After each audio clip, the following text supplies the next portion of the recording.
Garth Brooks wasn't just another country singer, he was a storm that blew through Nashville and left the industry forever changed.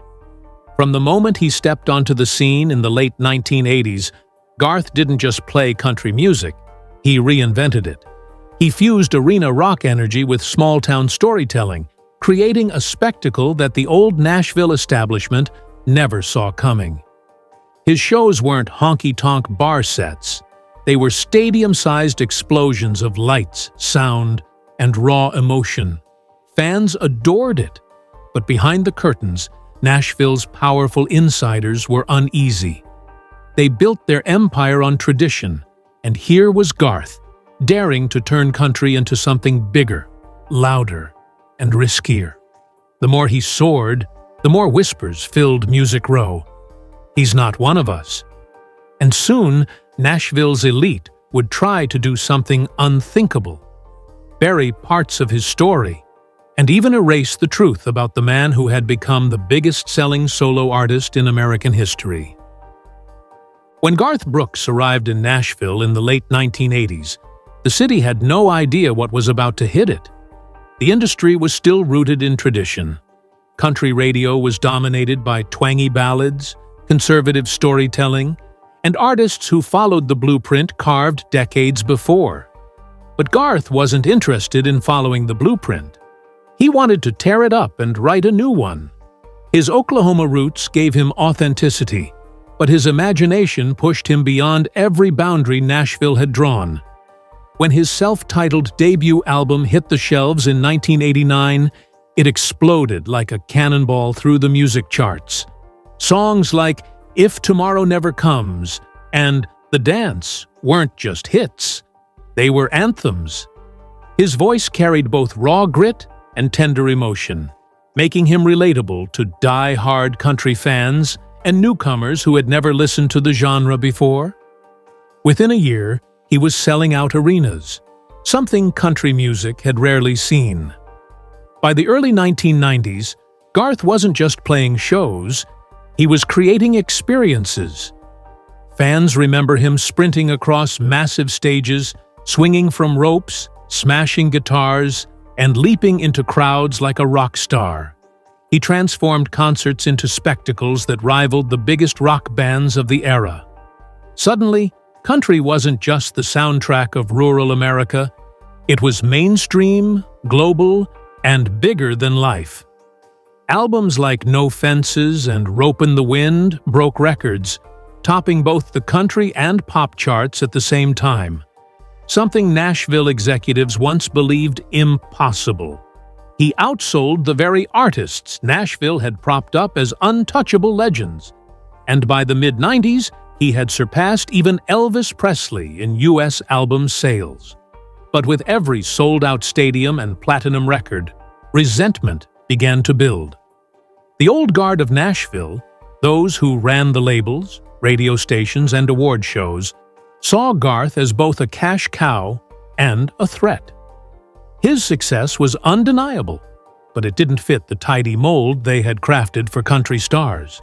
He wore his cowboy hat, yes, but he blended rock, pop, and even folk elements into his music. Purists scoffed, calling it arena country or country light, dismissing it as a betrayal of the genre's roots. And yet, fans couldn't get enough. Behind the scenes, whispers grew louder. Was Garth Brooks saving country music or destroying it? Nashville's executives wrestled with a dilemma. They were profiting from him more than any artist before, yet they couldn't control him. He was too big, too ambitious, and too willing to take risks. And for an industry built on gatekeeping, that made him dangerous. Garth's meteoric rise wasn't just about talent. It was about audacity.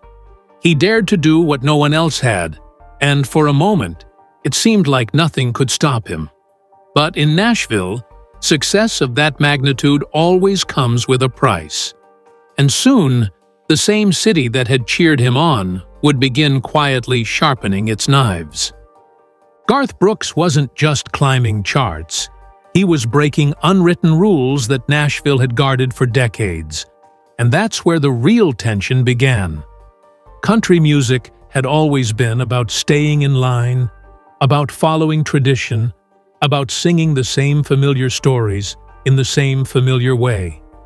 But Garth never saw himself as a man confined to a single box. He wanted country music to roar with the same energy as a rock concert, to pierce through the boundaries that radio executives had drawn like a prison fence. While most country artists were expected to stand politely behind a microphone and let their voice do the work, Garth treated every show like an athletic event, racing across the stage, climbing rigs, and putting on a spectacle that rivaled U2 or Springsteen. The purists hated it. To them, this wasn't country. It was blasphemy. But to fans, it was electrifying.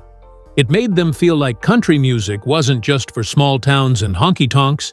It belonged in stadiums, on TV specials, and in the mainstream global market. Nashville insiders whispered that Garth was selling out, but the numbers told a different story. He was selling out every single seat in every single city. What really stung Nashville's old guard was that he was doing it his own way. He wasn't waiting for their approval. He wasn't bowing to their unwritten rules. And in a town that prided itself on control, that independence was viewed as rebellion. Garth also pushed musical boundaries. He blended country with pop hooks, rock instrumentals, and even gospel-inspired anthems. Songs like Friends in Low Places weren't just country hits. They became cultural events, sung in bars, weddings, and stadiums across the world. Nashville's traditionalists were horrified. They wanted country music kept in its lane, tucked safely away from mainstream experimentation. But Garth wasn't asking for permission, and that defiance marked him as both a hero and a villain. His rise was creating a new generation of artists who saw that the box Nashville had trapped them in could be broken. And the more he challenged the system, the more the whispers of resentment grew. Critics accused him of being too flashy, too theatrical, too eager for the spotlight. But the truth was simpler. He had outgrown the walls of Nashville's carefully curated image, and they were scared of what that meant for their grip on the industry. By daring to break their rules, Garth Brooks set himself on a collision course with the very machine that had once celebrated him. And Nashville would not forgive him for that audacity. By the late 1990s, Garth Brooks had conquered country music in a way no one thought possible. But instead of slowing down or simply repeating the formula, he made a move so bold and so baffling to Nashville's insiders that they never forgave him for it. He became Chris Gaines. It wasn't a stunt in the shallow sense, it was a full-scale alter ego, complete with a backstory, a rock star persona, and an album that was meant to tie into a movie project called The Lamb. Garth had always dreamed bigger than the borders of country music, and with Chris Gaines, he wanted to step into pop rock territory and show the world he could be more than just a cowboy hat and steel guitar. But Nashville hated it. To them, this wasn't ambition, it was betrayal. The industry executives whispered that Garth had gone insane, that he was abandoning the fans who built him, that he was jeopardizing the genre they worked so hard to control. When the Chris Gaines album dropped in 1999, it confused the masses. Some fans embraced the music. It wasn't bad at all, with singles like Lost in You charting successfully, but others couldn't make sense of seeing their country hero wearing a wig, goatee, and dark eyeliner. The media pounced, turning what should have been an artistic experiment into a public spectacle. Late-night shows mocked him. Journalists used the word embarrassment, and Nashville's gatekeepers quietly sharpened the knives. They had been waiting for a moment to humble the man who had grown too powerful, and Chris Gaines became their weapon. Instead of celebrating his willingness to take creative risks, they buried the project, refused to stand behind it, and used its mixed reception as proof that Garth wasn't invincible.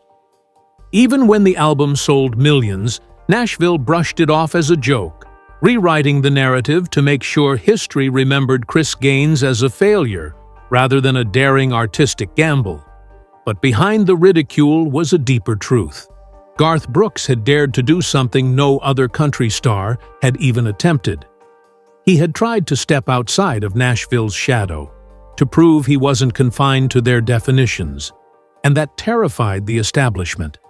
They wanted him to stay in line, to keep making the kind of music they could easily package, but Garth's Chris Gaines experiment exposed their fear of losing control.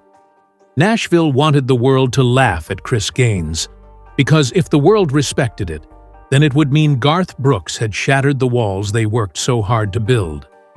The industry turned his creativity into scandal, and that scar has followed him ever since. To this day, Nashville rarely mentions Chris Gaines, as if erasing it from the narrative will somehow diminish Garth's legacy. But the truth is, that era revealed more about Nashville's grip on its artists than it did about Garth's supposed mistakes, and it proved that the city would rather bury ambition than allow a star to shine outside of their carefully crafted mold. As Garth Brooks reached heights no one thought possible, Nashville's smiles in public hid daggers in private. The music business has always thrived on control, and the bigger Garth got, the more difficult he became to control. He wasn't afraid to speak his mind in interviews, to challenge how radio playlists were structured, or to call out the hypocrisy of award shows that didn't reflect what was really happening with fans. That kind of defiance may have been admired by his supporters, but behind closed doors, it created enemies, powerful ones. Radio programmers whispered that he was too demanding, that he wanted too much say in how his songs were spun. Label executives grumbled that he pushed for creative freedom they weren't used to granting. And industry insiders, who had built careers out of deciding who got the spotlight and who didn't, began quietly deciding that maybe Garth didn't deserve as much shine as he was getting. What followed was subtle, but undeniable. Despite record-breaking sales, there were award seasons where Garth was mysteriously overlooked, shut out of categories he had dominated only a year before. Certain radio networks became strangely cold, refusing to put his newest singles into heavy rotation, even though fans were begging to hear them. Stories circulated of CMA politics, where executives and fellow artists lobbied against him, arguing that he had enough trophies already, or that his success wasn't real country. It was a quiet campaign of resistance, a silent blacklisting that didn't erase him completely, but worked to chip away at the invincible image he had built. Nashville had a long memory, and many in its inner circle had never forgiven him for breaking their rules, for daring to cross into pop territory, for experimenting with Chris Gaines, for proving that an artist could make his own decisions and still outsell everyone else. The truth is, the backlash wasn't just about music, it was about control. By the late 1990s, Garth Brooks was the biggest-selling solo act in American history, and that meant he didn't need Nashville as much as Nashville needed him. That imbalance of power was intolerable to an industry that prided itself on keeping its stars dependent. And so, even as the crowds grew larger and the records flew off the shelves, Nashville's insiders were quietly working to pull the strings, to dim his light just enough to remind him who really ran the town. But Garth Brooks wasn't a man easily erased, and their attempts to silence him only planted the seeds for his next radical move. In 2001, at the very height of his career, when Garth Brooks seemed unstoppable, he made a shocking announcement.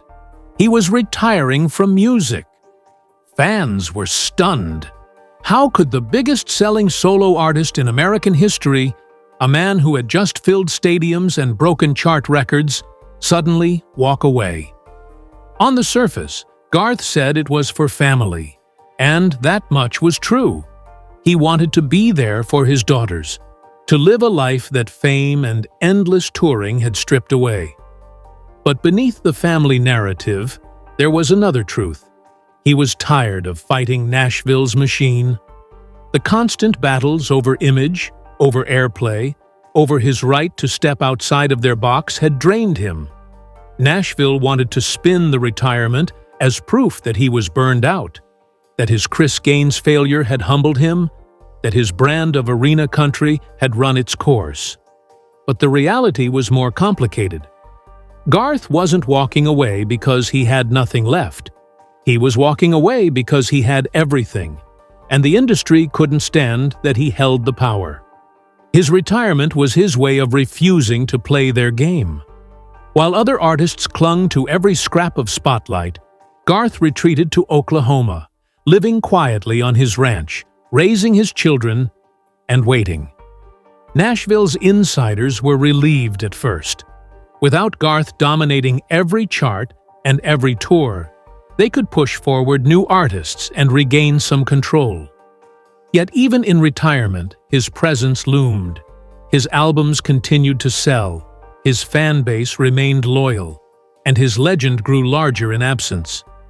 For years, whispers in Music Row offices insisted that he would eventually crawl back, desperate for relevance, ready to submit to the old guard's rules.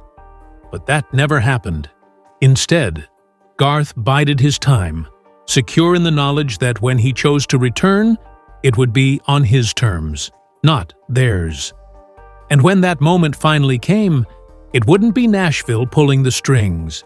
It would be Garth Brooks, once again proving that no amount of industry politics could erase his place in history.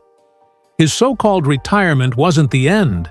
It was a strategic retreat, a pause before a comeback that would expose just how powerless Nashville had become to contain him.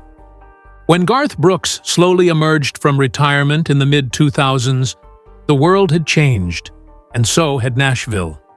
New stars like Kenny Chesney and Toby Keith were dominating the charts, and the industry had moved on with a mix of relief and arrogance, as if they believed Garth's time was over.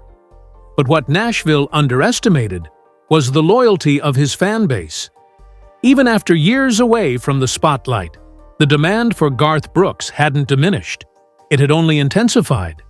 His 2005 box set, sold exclusively through Walmart, shattered sales records, proving that he didn't need traditional distribution channels or radio's blessing to remain a force. But Nashville wasn't eager to welcome him back with open arms. Radio stations, now heavily influenced by corporate conglomerates, were reluctant to add his new singles into rotation. The CMA and ACM Awards, once showcases of his dominance, seemed strangely cold, as if the industry had collectively agreed to downplay his return. What should have been a triumphant homecoming was met with silence from the establishment, a quiet resistance designed to remind him that Nashville still wanted to control the narrative. Yet Garth pressed forward, fighting for relevance in an industry that pretended he no longer mattered. He staged comeback performances, released new music, and slowly built momentum. Fans filled every seat, proving once again that Nashville's gatekeepers didn't control the public's devotion. Still, the whispers continued. Critics suggested he was past his prime, that he would never reclaim his throne. But every concert, every sold-out arena, told a different story. Nashville's attempt to erase him in retirement had failed, but they tried again during his comeback by refusing to give him the recognition he deserved. What they couldn't erase, however, was the fact that Garth Brooks didn't need their awards or their radio spins to remain the biggest name in country music. His return wasn't just a comeback. It was a battle against an industry that had once celebrated him but now feared the independence he represented. Garth was proving, once again, that he didn't need Nashville's permission to be great. When Garth Brooks stepped onto the Las Vegas stage in 2009 for his residency at the Wynn, it wasn't just a return, it was a reinvention. Gone were the massive stadium sets, the pyrotechnics, and the rope-swinging entrances. Instead, it was just Garth, a guitar, and a microphone. The most explosive entertainer in country music history stripped everything down to its bare bones, and fans still came in droves. It was a gamble, but it worked. The shows sold out instantly, and critics who had mocked his Chris Gaines project and dismissed his comeback suddenly found themselves praising the raw intimacy of his performances. Garth had proven that he didn't need Nashville's machine, or even their stage, to command the world's attention. And perhaps more importantly, he had bypassed the very system that had once tried to bury him. By choosing Las Vegas, he stepped into a city where he didn't have to play by Nashville's rules. No radio politics, no award show snubs, no executives deciding what was or wasn't real country. It was Garth, unfiltered, answering only to the fans who never left his side. Then came his digital distribution deal, another move that made Nashville uneasy. For years, the industry had resisted change, clinging to CDs and physical sales even as the world shifted online. But Garth saw the future, and instead of joining the mainstream platforms, he built his own digital empire, selling directly to fans through his website and later through exclusive deals. Nashville's power brokers scoffed, but the numbers spoke for themselves. Millions of downloads, millions of dollars, and all of it without giving the industry its usual cut. To them, it was heresy. To Garth, it was freedom. He was no longer just an artist. He was a businessman, rewriting the rules of how music could be delivered and consumed. Nashville had tried to box him in, but in Vegas and online, he found a new way to thrive. His reinvention wasn't just about music, it was about control. By refusing to return on their terms, Garth Brooks proved that the old gatekeepers no longer held the keys. They could blacklist him, mock him, or ignore him, but they couldn't erase him. In Vegas, he showed the world that he wasn't just a product of Nashville, he was bigger than Nashville itself.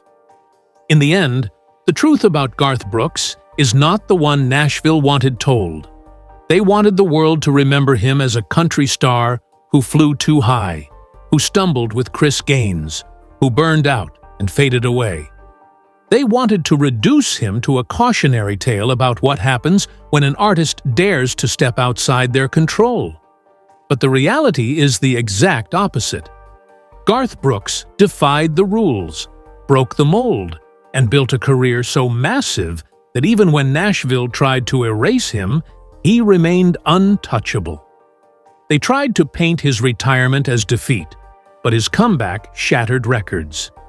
They tried to bury Chris Gaines as a failure, but today, that project is recognized by many as ahead of its time. They tried to freeze him out of radio and awards, but fans kept filling stadiums, proving that the people, not the industry, decide who becomes a legend. Garth's story is proof that Nashville's power has limits. For decades, Music Row operated like a kingdom, choosing winners and losers, shaping who would rise and who would be forgotten. But Garth was too big, too ambitious, and too fearless to be contained. He showed that an artist could bypass the gatekeepers, go directly to fans, and still dominate. And that was the greatest threat of all, because if Garth Brooks could do it, others might follow. Today, as the dust has settled, Garth stands not just as the best-selling solo artist in U.S. history, but as the man who exposed Nashville's fear of losing control. The truth they tried to erase is that he wasn't ruined by ambition. He was defined by it. He wasn't broken by the system. He beat it. Garth Brooks is living proof that no blacklist, no smear campaign, no whispered feud in the halls of Music Row could erase the love of millions who saw in him not just a star, but a revolution. Nashville wanted him forgotten. Instead, he became unforgettable.